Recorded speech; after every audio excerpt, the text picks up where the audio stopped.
Welcome to the ROTC Scholarship Podcast, hosted by former Army ROTC Professor of Military Science, Lieutenant Colonel retired Rob Kirkland. In these episodes, we explore how to best prepare yourself to obtain one of these valuable scholarships for those applicants who wish to attend a college or university and become officers in the military. The application process can be complex and confusing. This podcast works to make it more understandable. And now, the ROTC Scholarship Podcast. Welcome to the ROTC Scholarship Podcast. This is Rob Kirkland, and today I've got Lisa Hillhouse on the cast here today. Lisa's an independent educational consultant and founder of Hillhouse College and Career Advising based in Atlanta. Prior to launching her practice, Lisa retired from the Air Force after 26 years of active duty and reserve service. She's nationally recognized for her expertise and specialty of guiding and supporting students through the complex process of becoming commissioned officers. She frequently presents at admissions conferences and webinars and has served as a guest presenter for college advising courses. You can find out more about Lisa at hillhousecollegeadvising.com, and we'll have that in the show notes after this podcast is over, and when you listen to it. So, Lisa, it's great to have you on the podcast here today. Rob, it's a pleasure. Thanks so much for having me. Yeah. So we go back 5 years here, and I know we did a kind of Academy ROTC presentation up in Reno, Nevada, and it was 5 years ago, almost to the date here today. So we're almost doing the same thing today, right? Yes, we are. It's good to be back.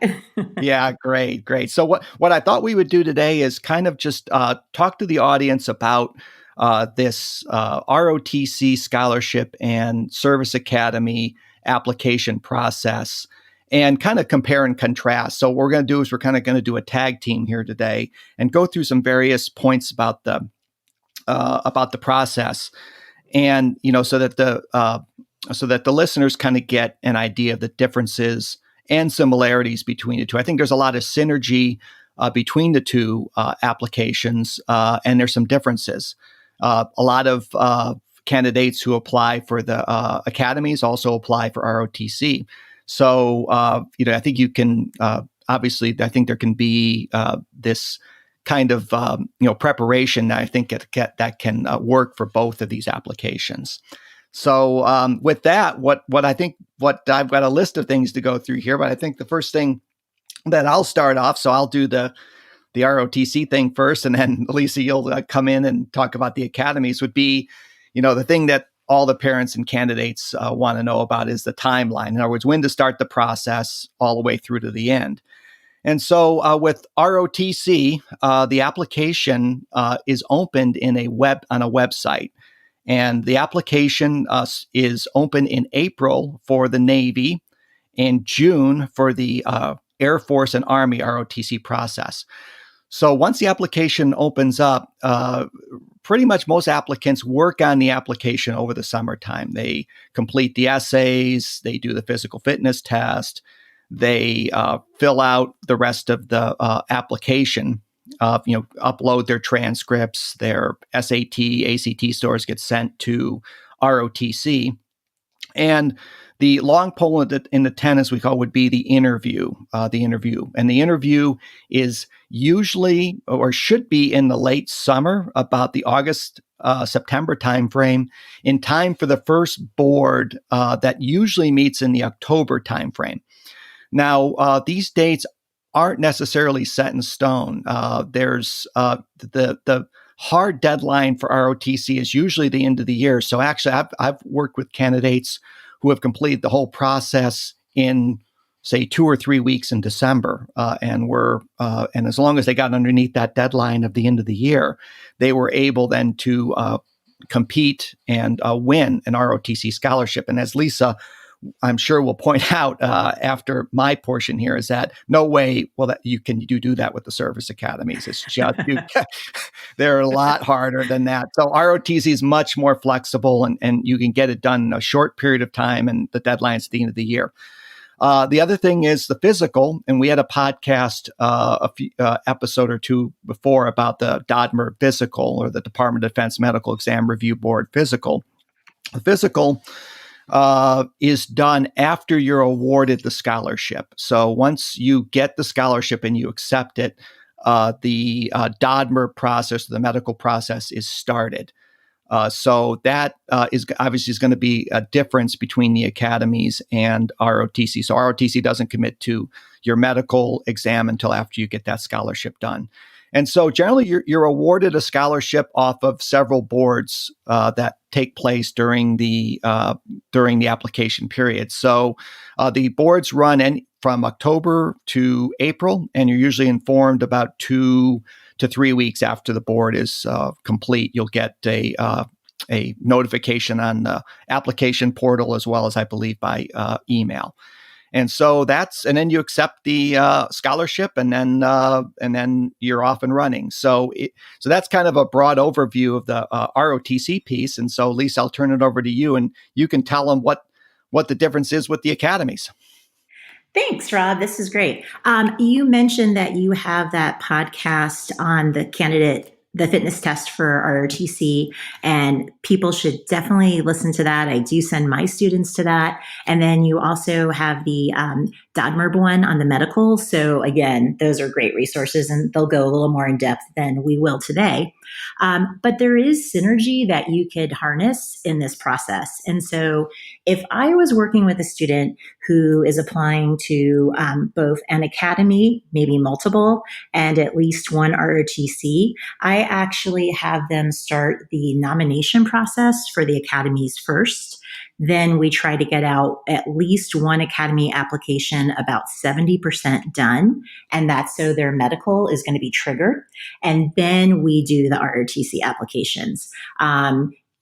Usually the civilian colleges come in before the ROTC applications. In some cases, we're doing all of those at once. So for a kid looking at an academy and ROTC and civilian colleges, which you need, you're going to be doubling your college workload. So as you said, you cannot do this in one weekend. You cannot do this in a week. It definitely takes some time. Another change there to think about is that the academies, since these are federal service academies, there are laws that restrict certain people from attending. And so there are age requirements. So whereas ROTC can be more flexible, for a service academy, you have to be at least 17 years old, but no older than 23 when you enter. It is a little bit older for the Merchant Marine Academy. You cannot be married. You can in ROTC. You cannot be pregnant or have any dependents that you're responsible for. So in ROTC, as you know, you do have to have a dependent care plan. But, a lot of kids interested in the academy, for some reason, they may not meet these qualifications. And especially for active duty military, they may already be married, for example. So the academy is not going to be an option. In terms of applying and when to start this process, each academy is going to be different. And so I can give you generalizations. And of course, it's always subject to change. But typically the spring of junior year, sometimes the winter, these pre-candidate or candidate questionnaires open. So for example, West Point starts out in January of your junior year. And if you want to apply to their summer leadership experience, which everybody should think about this, you need to do that pre-candidate questionnaire to be able to apply. The other academies are typically opening those pre-candidate or candidate questionnaires online in March, so late winter, early spring. And then some academies like the Merchant Marine and the Coast Guard, they're going to let you just start the application directly. And so Coast Guard opens in July, Merchant Marine Academy in May. But really, you want to, the fall of your junior year, see who's the best fit for you, find out when any summer programs are going to be open, look at requirements for those like standardized testing, and then have that on your calendar, to get into that queue early, because the students who are in there, they're going to become candidates faster, which is the summer after their junior year. And then their applications will have the opportunity to possibly be reviewed earlier when there's more spots available. Well, great. So, when do you think that they could expect the nomination and appointments? As far as like, when does normally you see the nomination take place, the physical fitness test, the interviews, things like that? In other words, what timeline are we looking at in the fall for when a person is a qualified candidate? Absolutely. So, junior year, they should be looking on their congressional sites. So, they can go to house.gov or senate.gov and find out who their congressperson and senators are. So, most people are going to be able to apply to their congressman or woman and their two senators and the vice president. So, those applications tend to open up May when you're a junior. Every office has a different deadline. Some offices have deadlines as early as August, and that tends to be places I see like in the Southeast where maybe school starts sooner. And then some have deadlines as late as like early to late October. So those deadlines are hard and fast. Mm-hmm. So you absolutely need to do that research a year in advance, find out how competitive those nominations are, what are the things you're going to need for that, like resumes, recommendation letters, test scores, and then what that deadline is. And that's why we do those first. But that work that we're doing, that interview prep and that research for the military and the careers and the essays are really going to help with the academy applications too. In terms of the academy applications, so by July, the academies have those applications open, and they're taking a person who applies, making them a candidate if they meet certain academies have certain minimum requirements. So that may be something that's posted on their page, or it may not be posted, but it could be, for example, you need to have at least a 560 verbal and math SAT, or maybe at least a 3.0. So certain minimum requirements. So when you meet them, you become a candidate. And they're looking at academics, athletics, leadership, things like that. The deadlines for the academy vary, but typically your application has to be in by December of senior year. Typically, it has to be absolutely completed by January. And again, different academies have different rules about that. But you really don't want to be applying that late. You want to get it in as early as you're qualified to do it. In general, the academies notify you at different times of their admissions decisions. So Coast Guard is the only academy that has an early action deadline, and that's in October. So those students who meet that admissions deadline with a complete file, they'll have their admissions decision at the end of that calendar year, which is wonderful. Going to save them a lot of time if that's where they want to go. And then they have a regular decision deadline. So for Coast Guard, you hear either in December or generally by April. For Air Force, most admission decisions go out in March, but again, it could be as late as April, even sometimes after May 1st at the very end of the class, which can be a problem, right? Because you have to tell colleges where you're going to go by May 1st. Merchant Marine Academy lets you know in the winter, spring. Navy has rolling admissions. They're the one academy that does that. So I've had people admit it maybe as a recruited athlete in the fall, but winter, spring, they're getting in, which is great. And then West Point does a lot of January admits, and then of course later in the spring too. So every academy is different. You really have to hurry up and wait, which is good preparation for the military sometimes. Right. Yeah. And you're going to get your nomination usually in the November timeframe, and then somewhere around there.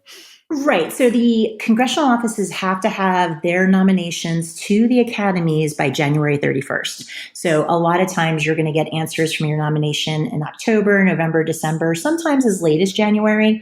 And for 4 of the 5 academies, you must have a nomination. So Coast Guard does not require them at all. And sometimes students really are attracted to the Coast Guard initially for that, and then also find that it's a fantastic fit because they're not going through, that competitive process. Because certain parts of the country, like the Washington, D.C. area, it is so difficult to get a nomination.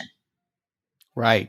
Yeah. And so what we'll certainly talk about here in some of these points going on is the PT test and the interview. So we'll talk about those things in these following points. But yeah, it's the nomination process is certainly one that's somewhat geographically based as far as competitiveness goes, which, one could debate the fairness of that, of the nomination process. But, seeing somebody from Vermont easily get a nomination versus somebody from the DC area. So, but okay, so let's talk about the essays. Essays. So first, I'll kick off kind of the ROTC portion of the essays, and then you can talk about the service academy. So, Air Force ROTC, no essays. So that's. I guess if you don't like to write, that's a good thing. Go do Air Force ROTC. So all of the rest of them, in other words, the Navy, Army, and Navy Marine Corps are going to ask you some essay questions. And one of the essay questions is going to be something, and I'll read off the Army. The Army question is indicate why you want to be an Army officer and what a career obligation means to you. So there's going to be a question on both Navy and Army talking about why you want to be an officer and what a career obligation or what it means to serve. So you're going to have to talk about that as a prompt. Army will then come up. They have an interesting second essay that talks about what you do in a typical week in the school year. And so, it's kind of a strange question, but you talk about all the things you do. I get up in the morning, I brush my teeth, and then I go and I'm busy for 20 hours a day. So not sure how much really that helps the ROTC application, but it's their second prompt. And then the third one has to do with just kind of like a resume one. Just is there any additional information that you want to present on the that isn't in the essays or maybe in the application? So that's sort of the Army. The Marine Corps, against Marine officer. Then it talks about, there's an interesting one for the Navy that talks about kind of cultural experience. If you've lived in a foreign country and experienced another culture. There's another question with the Navy and Marine Corps that talks about the background and experience, kind of a resume piece, sort of like question 3 of the Army ROTC application. So my take on these interview questions, I think they're important for the ROTC. I think they're usually read during the scholarship board, and it's important to do well on these essays. So how do you do well on these essays? I think it's going to be similar to kind of what we're going to be talking about with the interview and interview prep in our next point. I think, at least in my view, that you need to educate yourself on the service that you're going to be applying for. So if you're going to be applying for a Army ROTC scholarship, you're going to want to let the people reading your essay know that you did your due diligence to learn about the service, learn about what officership is. And I think that's important. So, of course, making sure that the essays are proofread and, are proper grammar and things like that. Obviously, putting your best foot forward with the essays is important. So that's the essays for Army and Navy and Navy Marine Corps option scholarship. So what about the essays for the service academies, and are they important? They are so important. And I think you touched on a really critical point, and that is these essays need to demonstrate your interest in the military. So, my first thought is when I read an essay, and I've run dozens of nomination boards, I've interviewed hundreds of ROTC candidates and Academy candidates. And when I would read their essays, I would say, did you do your research? So sometimes someone will talk about, I want to go in the Navy, but they're talking about tanks. Or they're saying, I aspire to be this rank, but they're talking about an enlisted rank when they're looking to get a commission, which is a totally different rank system. So things that would be very obvious to you or me, maybe civilians wouldn't know those things. So you want someone to read your essays that says, yeah, this aligns with the Air Force mission or the vision of where the Marine Corps is going.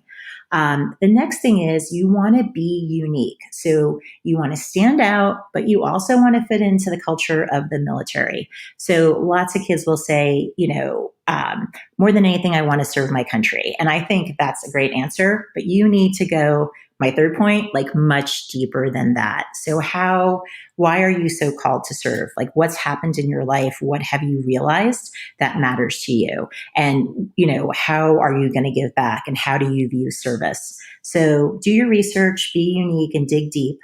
The academies are going to ask some similar questions. And also for the nomination packets, you're going to see more essays like you would do for an academy. But for example, last year, the Navy said, how will the Naval Academy help you achieve your long-term goals? That's the first part.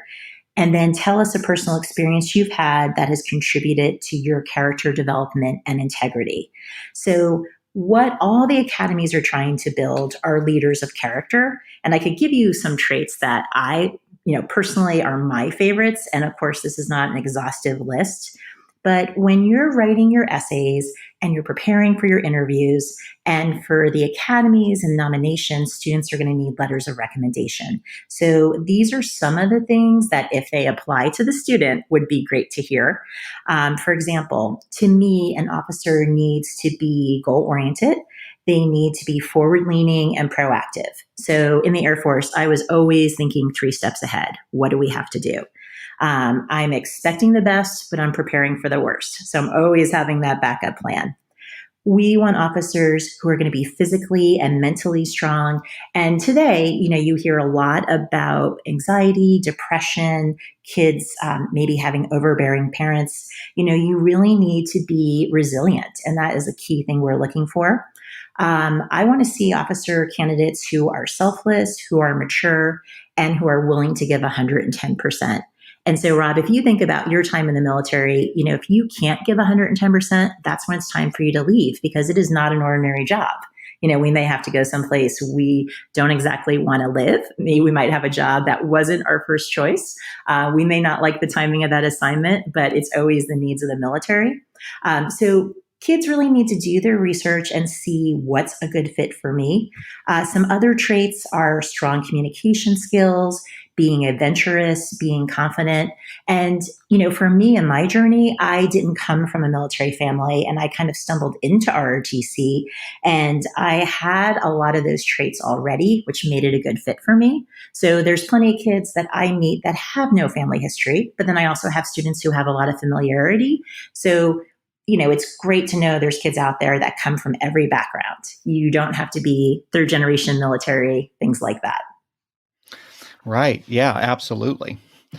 Yep. So the essays, obviously is those are all great points, Lisa. And it's really kind of doing your due diligence and making sure that you kind of understand things. I see this with essays all the time, and in particular, we're going to talk about interviews here in a second, but it's it's, as you mentioned, it takes a commitment. And, if you're, willing to commit 5 years or put your life on the line and you don't even understand that there's no tanks in the, in the Air Force, I know there's some tanks in the Marine Corps, but no tanks in the Air Force, it kind of calls into question your commitment if you really don't know what you're getting yourself into. So it's, it's important to me, at least, that, that as I work with candidates that they, do their due diligence. And so I think, we can go into the next point here about the interview, and I can maybe talk a little bit more about kind of some of the things that I do. And this is kind of a repeat of my first episode I did with Colonel Lee Reynolds, where we talked about the interview process and all that's involved there. But, the interview for ROTC is I would say, in my opinion, for the Army and Air Force, the most important thing, the interview. The Air Force, I'd even argue, is probably overemphasized in the Air Force as far as a percentage of the overall selection criteria, which it hovers around 40 to 45% in the Air Force. And the Army, if you combine it with the board piece, I would say hovers around a third. I would say is either direct or indirectly pointed with the interview. So you really, particularly for the Air Force ROTC, if you blow the interview, you're not going to get, unless you have a fantastic other parts of your application, it's really going to be difficult to get a scholarship, I think, if you don't do well in the interview. As for the Navy, I've heard stories with Navy that it's not as important with the Navy, and that I've even had a colonel involved with Navy ROTC tell me that if you can walk and chew gum, you're good with Navy ROTC. In other words, they're looking primarily at the SAT. You got good SAT scores, you don't blow the interview, you're okay. Marine Corps, wow, you've got to do well in that interview with the Navy Marine Corps option, because you're going to be grilled by sometimes a board of captains, Marine Corps captains, and you cannot blow that interview with the Marine Corps. So Army, Air Force, Navy, Marine Corps option, vital. Navy, a little bit less so, but you can't blow it. So with that out of the way, some of the other tips that I think, you've got to, beside knowing the service itself, you got to go out there and physically do some stuff to learn more about the service itself. So what I do, you get people out to the ROTC programs, visit the ROTC programs before the interview, so you know about ROTC. I think if you go fly blind and go into the interview without actually having been to the ROTC program ahead of time, I think it's foolish, in my opinion.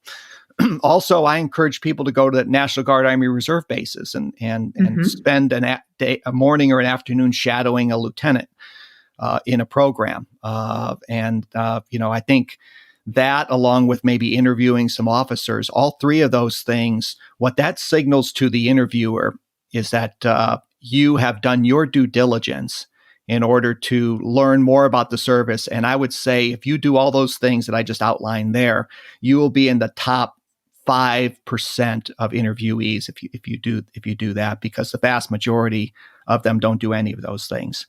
So that's my that's my take on the interview, Lisa. Academies, and I guess congressional stuff too. Absolutely. So when you prepare for an academy interview, those same questions and procedures absolutely enhance ROTC.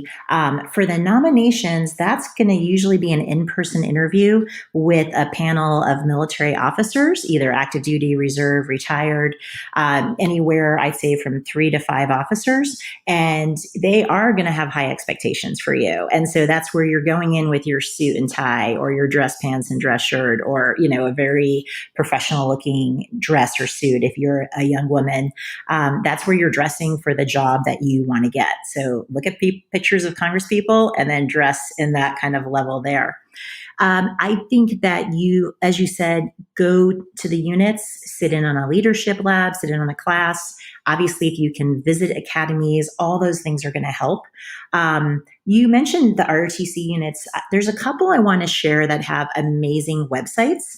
And part of doing that research for the Academy or ROTC is scouring those sites. So obviously there's the Academy sites, but in particular, some really useful school sites are Navy ROTC at Holy Cross. And Holy Cross in Massachusetts is actually where I got my commission. For Air Force ROTC, I really like the Ohio State, so in Ohio. And then for Army ROTC, one of my favorites is Georgia Southern, so here in Georgia. Those websites have YouTube videos, guides for incoming midshipmen. It has information about the classes, the scholarships, careers. So, if you went to a couple different sites, that would really help. Also, if you're applying for any ROTC programs, you should be reaching out to the units at each of those schools. So in some cases, there are units that are super well connected with admissions and will really advocate for students. So places I've had really great success would be like Tulane University and Duke, especially the Navy ROTC units. But I've seen that like Miami, Ohio, they have wonderful relations with the admissions department. So definitely let those units know you're interested, find out about that personality. Other things I have my students do, we are together going to the actual military branches websites. So the .mil website, the official news website, we're looking at current events, we're looking at careers, we're looking at news, we're looking at information about deployments, recruitment, all sorts of different things. So, my students may not always understand what they see there, and sometimes we'll talk about that. But if I was going into any interview, I would want to know about a current issue in that military branch. So you want to become a naval officer, what's an issue the Navy's grappling with? And I would be prepared to talk about too. So that's the level of research I do. I also have them go to the .com, so the recruiting websites for each branch, because you're going to get some nice overviews, but you also have to know that's the PR for that branch. And then I really like them to read military books and articles.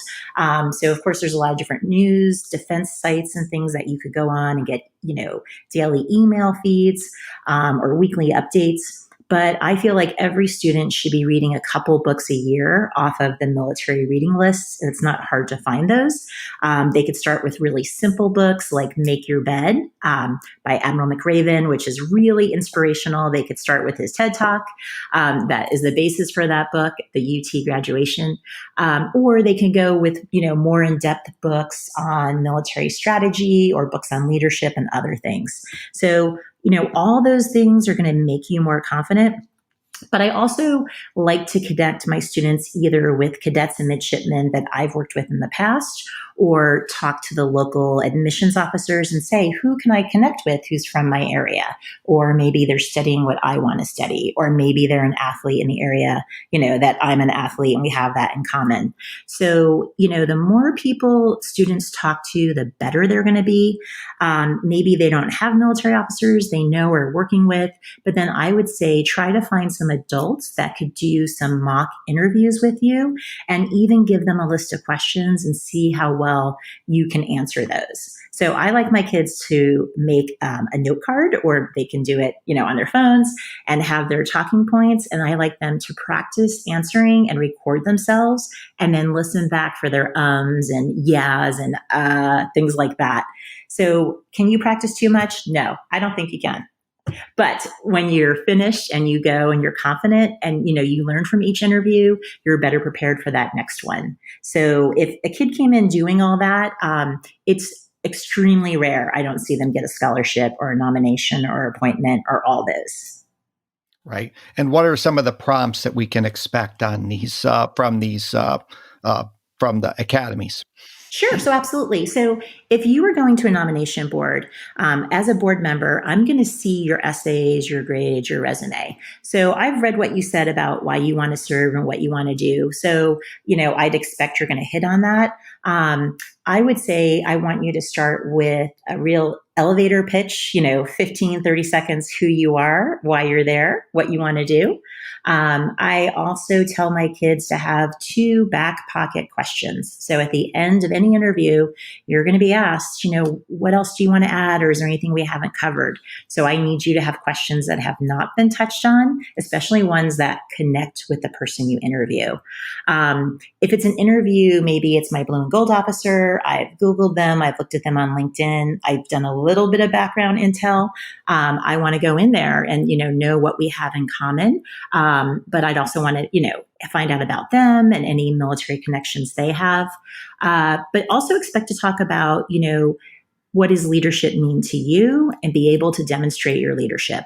So for example, I had a student in Air Force ROTC's scholarship program this year, and they were asked to give, 3 specific examples of how they demonstrated leadership in high school, totally different things. So my lacrosse team, my Girl Scout Gold Award, starting this youth group, working with the STEM camp. So this student, she had like 5 or 6 examples, but multiple examples of your leadership where you can talk about what was the situation, what was the act that you did, what was the accomplishment.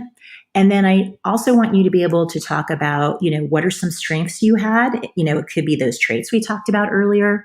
You do need to be prepared to talk about what's going to be difficult or a challenge for you at the academy. So, this is a really immersive environment. It's, 24/7, very experiential learning. It's going to be a challenge for everybody. So if you go in there and you're like, this is easy, or, there's nothing I'm worried about, I'm not going to pick you. I know you haven't done your research. So realizing what your weaknesses are, but also when I ask a person, what's something you can improve on, I want them to turn that around. Like, maybe I take on too much, but then I want to hear, how is that a good thing, right? It causes me to be extra smart about prioritizing. It shows I have a lot of energy and enthusiasm. It shows I love to learn. So, basic things like that. Absolutely know what you want to do in that military branch. And so, of course, kids will say, I want to be a fighter pilot, or I've always wanted to fly the F-22. Everyone can't be fighter pilots. There's other planes out there. There's other jobs in the Air Force or the Navy, et cetera. So, have an idea from the .com and the .mil pages, what interests you and why. Be able to talk about those military issues.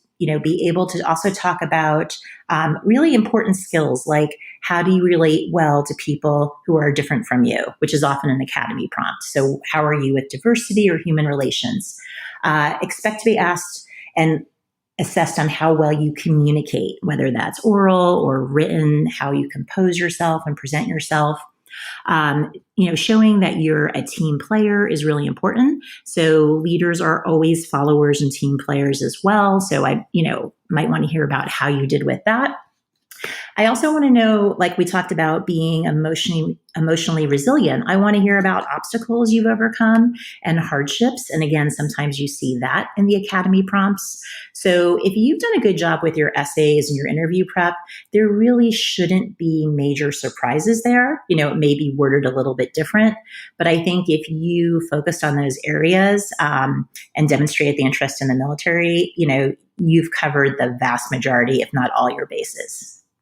Right. Well, good rundown, Lisa, on that. And I would say that probably different service academies as well as ROTC emphasize the essay and interview more or less. So I would say with West Point, interestingly, it's not as important, which is I find to be an interesting facet of that.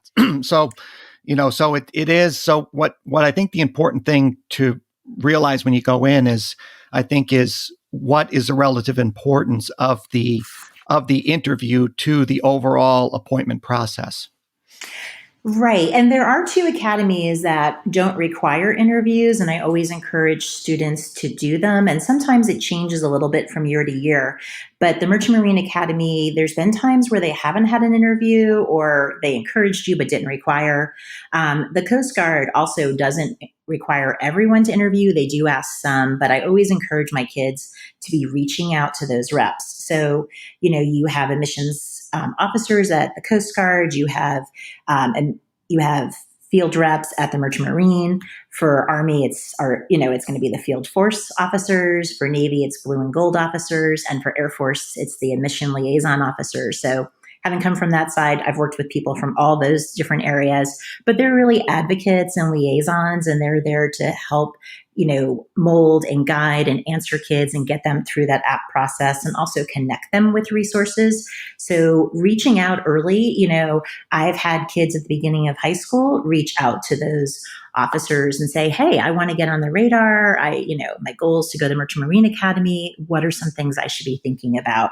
So that's another way of demonstrating interest. They can always get on the mailing list for the academies, even as early as middle school. So different things like that, are going to help them be more confident too. Right.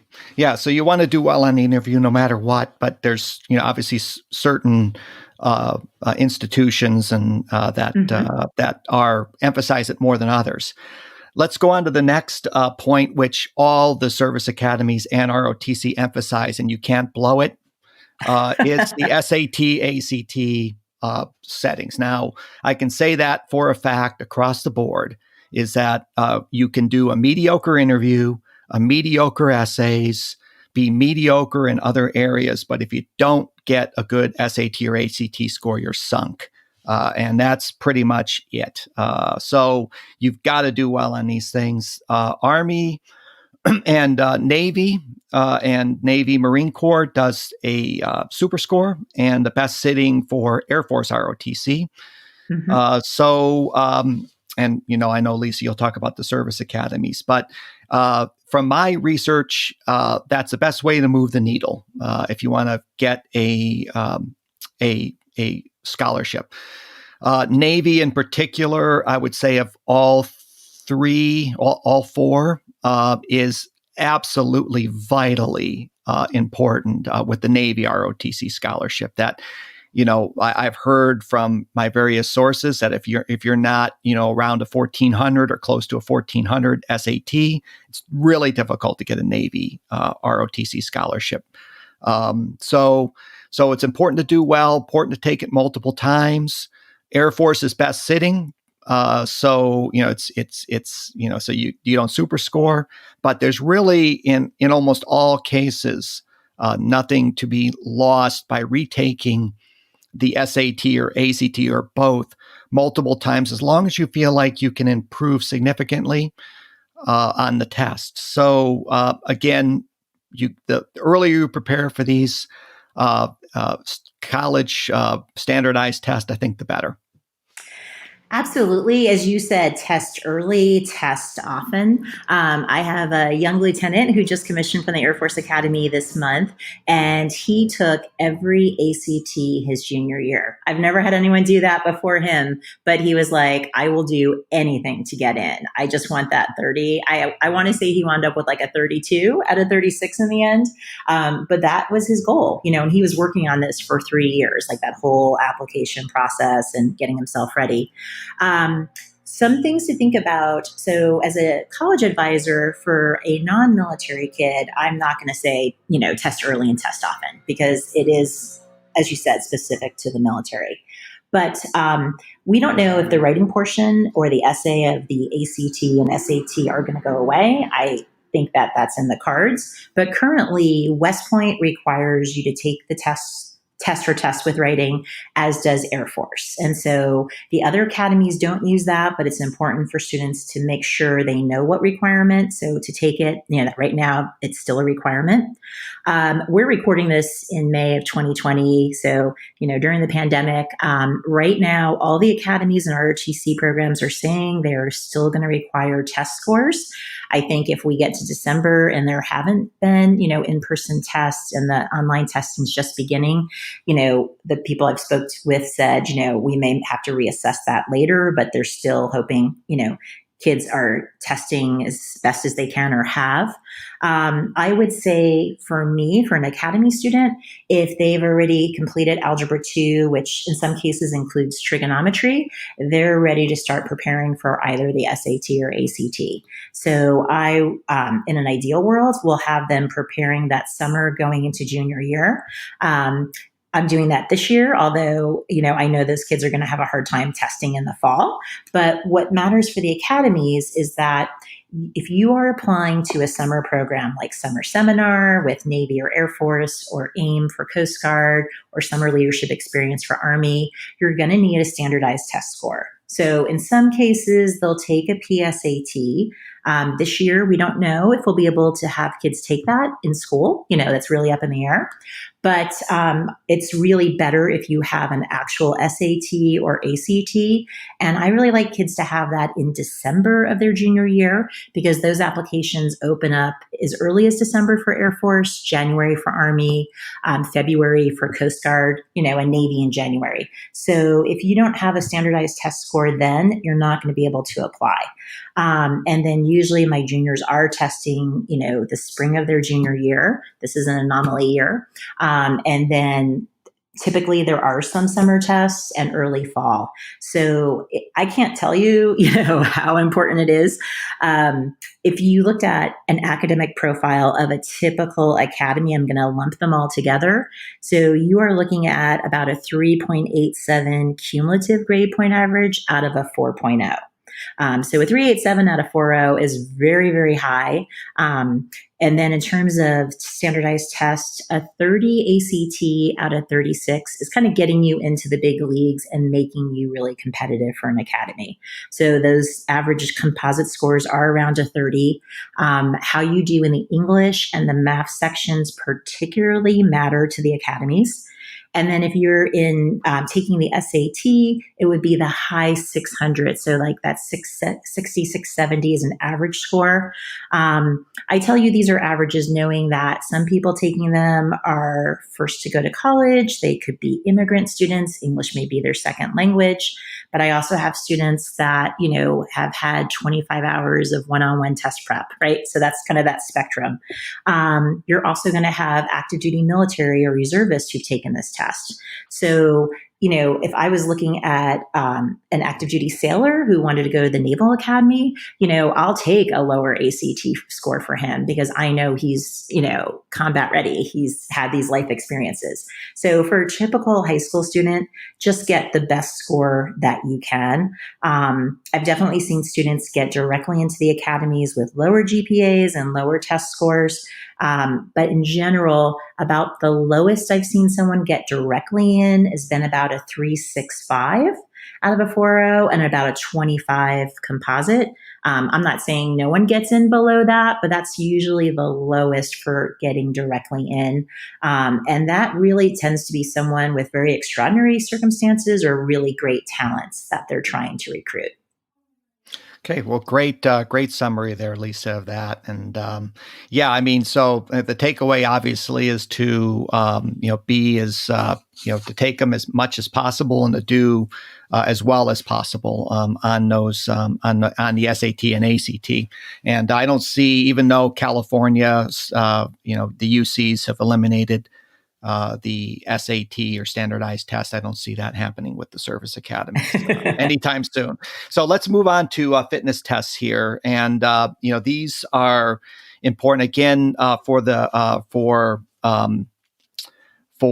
ROTC. Again, there's variations on that and the emphasis that is put on them and what's tested. Up on the top, Marine Corps. You don't get a 265 or above on the Marine Corps test, which is basically pull-ups, 2 minutes of crunches, and a 3-mile run. So the average score is a 265 out of 300. You're not going to get a Marine Corps option scholarship without doing very, very well on the physical fitness test. And that's from personal experience with candidates that I've worked with. Army, I'd go as the second one down, I'd say, as far as fitness goes. They have a 1 mile, 1 minute of push-ups, 1 minute of sit-ups, and a 1 mile run. It is point totaled out and is probably worth somewhere around 15% of the overall decision, along with, it's counted on the board to a good score. So important to do well there. Navy and Air Force is another thing altogether. I would say much less important for both of those services as far as doing well. You want to obviously, have a solid score, but I don't think doing average on either one of those physical fitness tests for both either the Air Force or the Navy, ROTC is going to not make you competitive for those two scholarships. And so the Air Force requires 1 minute of push-ups, 1 minute of sit-ups, and a 1.5 mile run. The Navy requires 2 minutes of crunches, 2 minutes of push-ups, and a 1 mile run. So hopefully you got all of those things down there too. But we did an episode with Stu Smith, who's I think it was done a couple episodes ago, that kind of talks about the preparation that's involved there. So I don't want to really repeat that piece here, because he obviously is a lot more qualified to talk about physical fitness than I am. So, but needless to say, it's important, more important for some than others, important to do well on and to prepare for. So what about the academies, Lisa? Sure. So 4 of the 5 academies take the candidate fitness assessment. That's CFA. Those are for the candidates. You are wanting to, as Stu said in his podcast, you want to prepare early. If you say, I'm hoping to get my Academy app completed by September, then in May of junior year, you need to start looking at the videos on YouTube of how to take it. You need to look at the Academy sites and see what the averages are. So they will show averages. So you have those there. Sometimes you'll find the information like this is the minimum number that you need. And then the other thing that I tell kids to focus on is that while this test isn't impossible, lots of kids don't do well on it because they haven't practiced each step back to back in a controlled time environment. There's skills like a kneeling basketball throw or a shuttle run that you may not have to do in your sport or your activities. So look at the averages, see where the max is. So obviously don't do more than that. But I like kids to really focus, if they can, on maxing out 3 of the 5 categories. And then there's, a timed run after. So again, some kids will hire trainers, lots of free resources on the Academy sites. Stu's got some good things. For the Coast Guard Academy, it is a smaller, shorter test called the PFE, and they can find that out there. But my other thing to think about is if you're going to a traditional summer program at an academy, so this year some of those are virtual, but normally you would actually take the CFA at the academy. And so then you'd have a baseline test and you could retest if you wanted. So that's something that students need to prepare for. Some academies will let you retest if your score is not good. Others will not.